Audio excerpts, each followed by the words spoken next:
I guess we'll jump ahead to the to some of your emails before we wrap up for Friday, because I had a few really good ones that I don't want to miss. You can always email the show. Remember, mattwalshshow@gmail.com.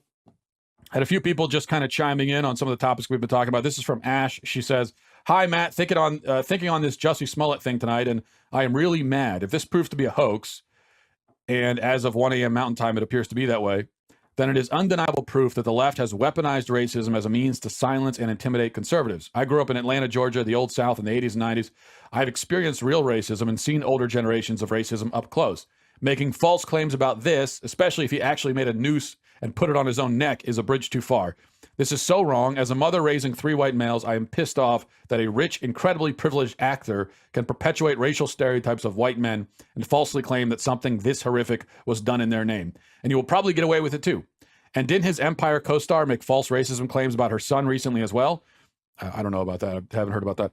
With the media's complicity, this feels very much like a coordinated attack on conservatives, specifically white male conservatives. As a mom and as an American, I'm outraged. The media is absolutely to blame for the America we find ourselves in. They have way too much power. I give thanks and praise to God for alternative media and for you guys at the Daily Wire. Sincerely, thank you for everything you do, Matt." Ash, I thank you for that, and I completely agree with what you're saying, and I sympathize with it, and it makes me angry too.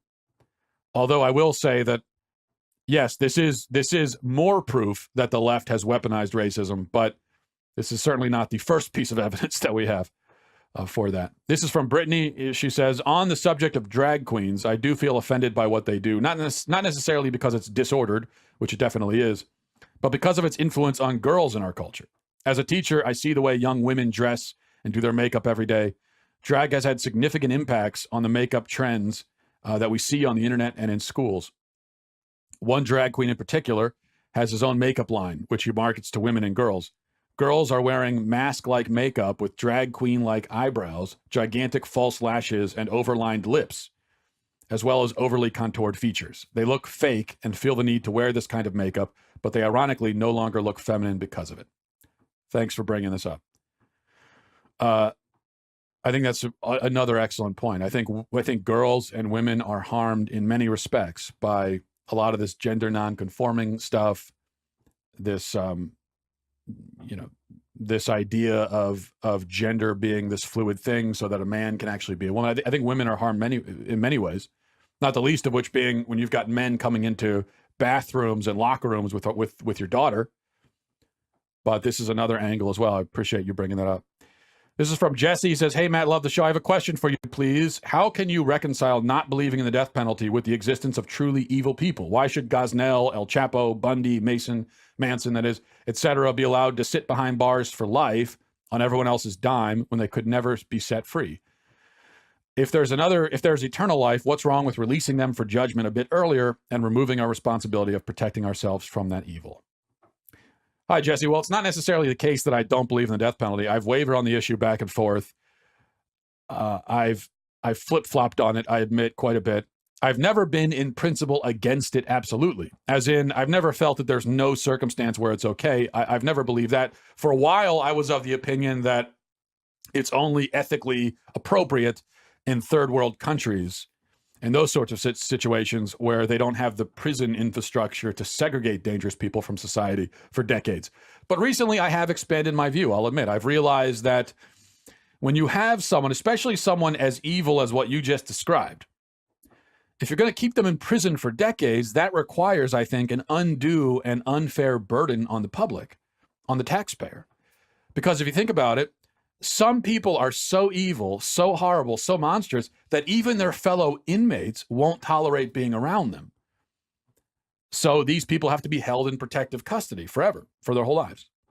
Or you could have people who are so dangerous and so sociopathic and so manipulative that you can't risk having them around other prisoners because you don't know, you can't risk them kind of sort of starting their own little prison cult and being able to manipulate prisoners and get them to do their whim. So either way, when you have people like that, the Manson types, and we can't execute them, then the only other option is to hold them in protective custody, solitary confinement for their whole lives. And so we have to ask ourselves, are we really morally required to keep someone in protective custody, solitary confinement, for decades just to protect them because their crime was so heinous that even their fellow murderers don't want to be around them? And I think, no, I don't think so. I think in the end, that doesn't seem ethical to require that of the public and of the taxpayer and of society. And you could even argue that it's actually less humane to keep somebody locked in solitary confinement for 50 years than just to execute them. I was reading about where they're probably going to send El Chapo. I mean, they're sending El Chapo to this fortress in I think, Colorado, and he's going to be in solitary confinement in a little concrete box for 23 hours a day for the next however many decades. I guess they have no choice but to do that, but is it even, can we even say that's more humane than execution? So I agree with a lot of what you're saying there, Jesse. All right, finally, for whatever reason, I've gotten like 3 emails in the last few days about space aliens. Did I talk about space aliens recently? Maybe I did. Maybe that's why. But I've got 3 emails, all with a similar point or question. And I want to address that question. The question is basically this. If there is intelligent life elsewhere in the universe, and I believe there is, but if there is, how does that work theologically? In other words, wouldn't this other race or these multiple other races, wouldn't they have their own salvation histories? And how does that happen? Did Jesus go to all these planets? And how would that work? If Jesus is fully divine and fully human and he went to some other planet, would that make him fully human, fully divine, and fully Klingon or whatever? Isn't such an idea heresy? So there are a lot of difficult questions raised by the idea of intelligent life on other planets. And I have thought a lot about it. This is the kind of thing that I think about all the time. I think about it like every day, probably, because I am mentally unstable. So here's how I respond to that. I don't have a complete answer, but here's what I'll say. First of all, it seems to me that there are many options here. You could have unfallen races. You could have races where no redemptive act was necessary, so that this kind of avoids that problem. Or you could have races that are fallen but unredeemed. That's always a possibility. Or they could be fallen and redeemed some other way. There are a lot of theories about the atonement, of course, but I think most theologians agree that Christ didn't have to die on the cross to save us. He chose to. It was a choice. That's the point. It wasn't something that happened by force of necessity, but by his own free will, his own choice. He could have theoretically gone about it some other way. What way? Well, who knows? I don't know. Nobody does. But the cross was a choice.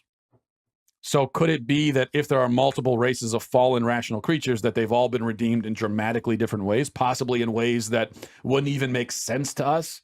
That would be literally unintelligible to us if we were told about them? I think that's possible.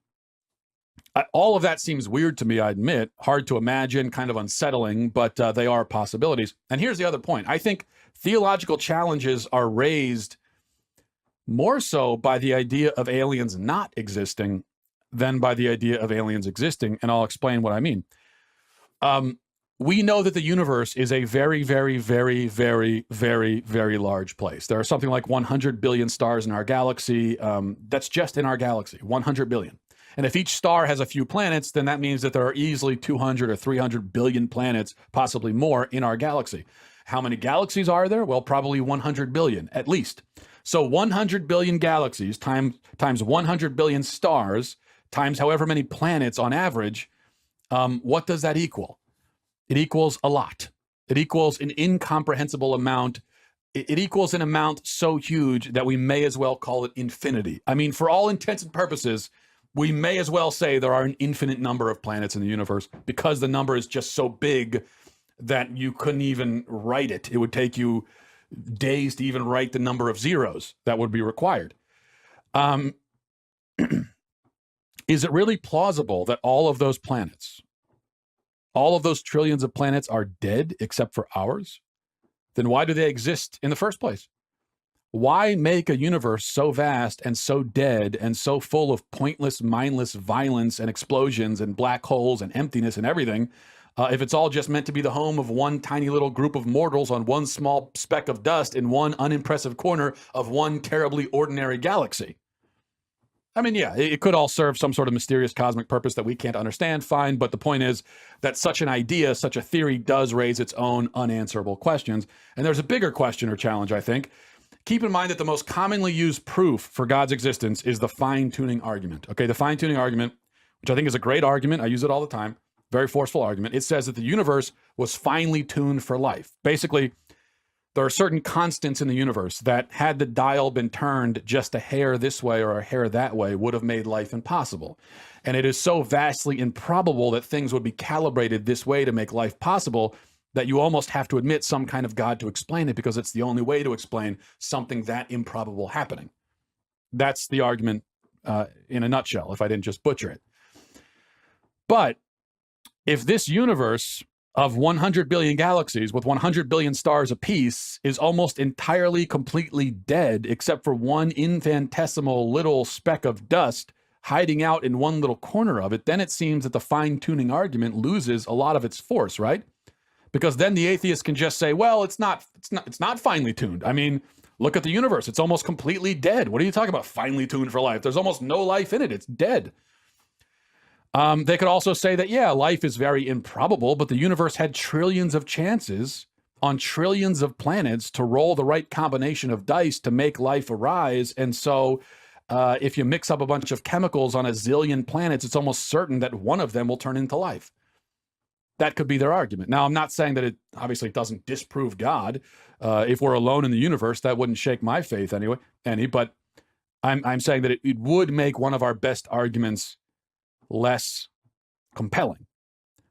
Saying that a universe with 50 trillion dead planets is finely tuned for life is like saying, I don't know, it's like walking into an abandoned shopping mall with 5 stories and seeing a little raccoon eating a stale Cinnabon over in the corner and coming to the conclusion that the mall was built for the raccoon. Maybe it was, but it just doesn't make as much sense.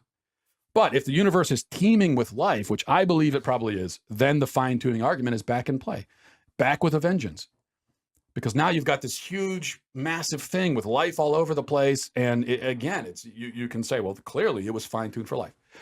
So in my view, I think a universe with other life presents fewer challenges theologically than the other option.